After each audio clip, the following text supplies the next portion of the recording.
Lista nacional de la Alianza Única Un Nuevo Tiempo, más el MAS, Unión de Progreso y otros partidos. Estamos hablando de la mitología esta que un sector muy radicalizado le ha impuesto a la sociedad, que es que no se habla con el contrincante, que el contrincante es un enemigo y ni agua. Bueno, en este tiempo contemporáneo eso tiene su origen en el escenario rojo, en el chavismo. El chavismo hizo un apartheid político mediante el cual ninguno de los opositores tenía ni siquiera la posibilidad de conversar con ellos. Yo estuve 5 años como presidente de la delegación de la Asamblea de Venezuela en el Parlasur y teníamos una delegación mixta, nuestra mayoritaria, con gente del gobierno. Bueno, y no era posible conversar con ellos allá, se enconchaban, se iban por otras partes, no había diálogo. ¿Pero por qué?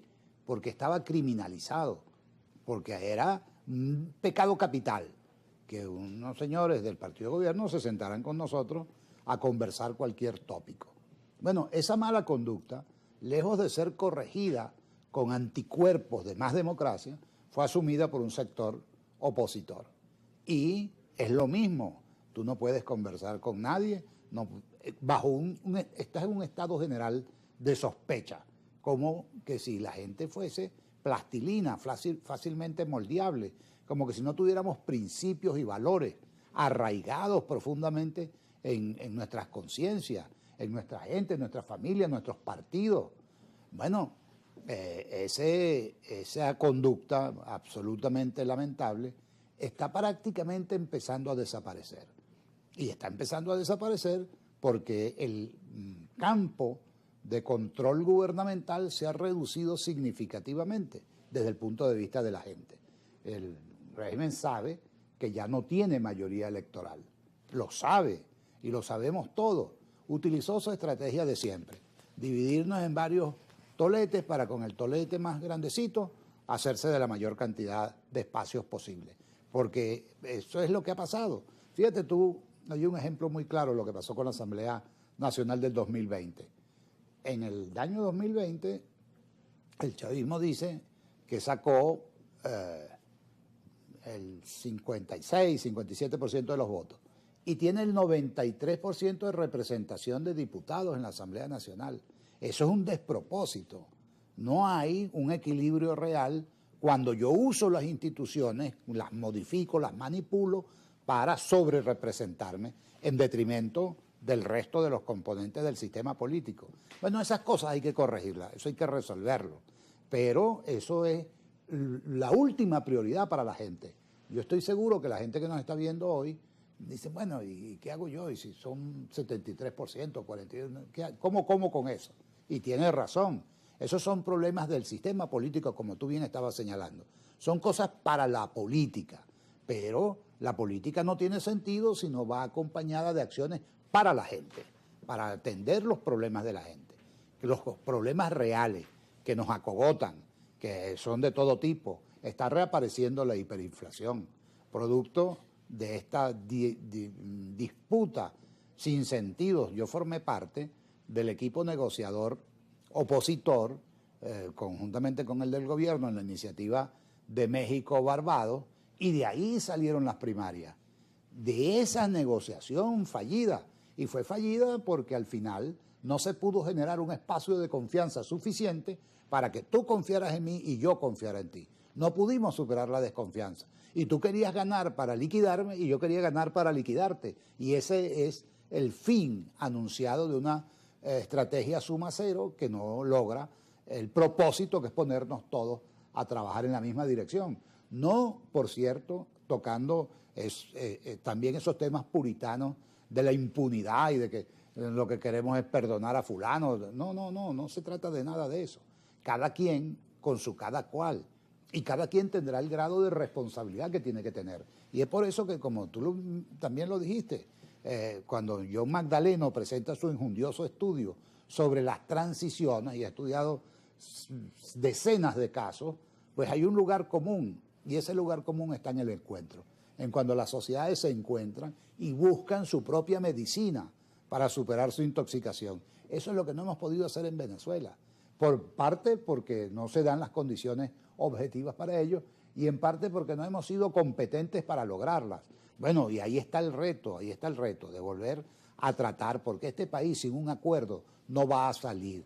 Manuel Rosales lo dijo claramente en la oportunidad de la elección del año 24. Digo, tenemos que hacer un acuerdo político, pero un acuerdo político previo, no post-mortem, un acuerdo previo donde todos sepamos exactamente cómo va a quedar la cosa. Bueno, y no fue posible hacerlo. Se impuso la simpleza de que el yo gano y cobro. Bueno, ya está. ¿Y qué pasó? No pasó absolutamente nada trascendente, producto de que no se habían generado las condiciones que permitan darle estabilidad al sistema. Y cuando el sistema es inestable, cualquier cosa pasa.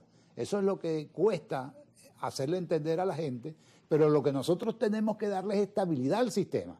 Y cuando el sistema sea estable, eso no pasa. Eso no pasa. Mira, Chávez intentó tumbar a Carlos Andrés Pérez y el sistema respondió de una manera absolutamente estable y lo derrotó militarmente. Como ese golpe militar no tuvo éxito, se armaron los notables y dieron el golpe civil con la Corte Suprema de Justicia en ese entonces, hoy Tribunal Supremo. Como sacaron a Pérez. Y sacaron a Pérez. Y ese proceso traumático para la democracia venezolana todavía lo estamos pagando porque esa fractura fue una fractura abierta y para que ese hueso sane, ese hueso social requiere un tratamiento muy especial. Bueno, eso es lo que nosotros tenemos que hacer ahorita, ver cómo hacemos para superar este estado de cosas, para reencontrar a los venezolanos. Nosotros siempre con nuestras diferencias, adecos y copellanos, caraquitas y magallaneros, con nuestras diferencias, que son naturales en cualquier sociedad, siempre se imponía el interés nacional por encima del interés parcial o grupal. Bueno, eso es lo que tenemos que regresar, que sea el interés nacional el que se imponga para que nosotros podamos, de verdad, entrar en el siglo XXI. Tenemos de retraso estos 25 años, nos pasó igual en el siglo XX con Gómez. Gómez retrasó el ingreso de Venezuela el siglo XX hasta el año 36 que murió. Ojalá no tengamos los venezolanos que esperar hasta el año 36 para entrar en el siglo XXI, sino que con un buen acuerdo, con una buena discusión, con respeto, con mucho respeto, pero con mucha formalidad, con mucha firmeza, le digamos al país, bueno, esto se va a resolver de esta manera y cada quien que asuma su grado de responsabilidad. Bueno, ese cuento que acabas de echar me permite, te está oyendo, fíjate, ni Chávez ni Carmona pudieron lograr su objetivo de conquistar el poder vía golpes de Estado o de insurrección. Porque aquí se dice es que la vía electoral no sirve porque el 28 no sirvió. Pero vamos a ver la vía armada, la de fuerza, la de pedir la invasión, la de Maduro vete ya, vamos a verla. Esa tiene no solo desde el 58 a nuestros días no sé cuántos intentos de golpes que fracasaron, de insurrecciones, entre ellas la del Partido Comunista del MIR en el 60, todo eso fracasó. Pero si tú revisas la historia contemporánea de estos tiempos, te vas a dar cuenta que Chávez el 4 de febrero no obtuvo la victoria, pero en la elección del 98 ganó.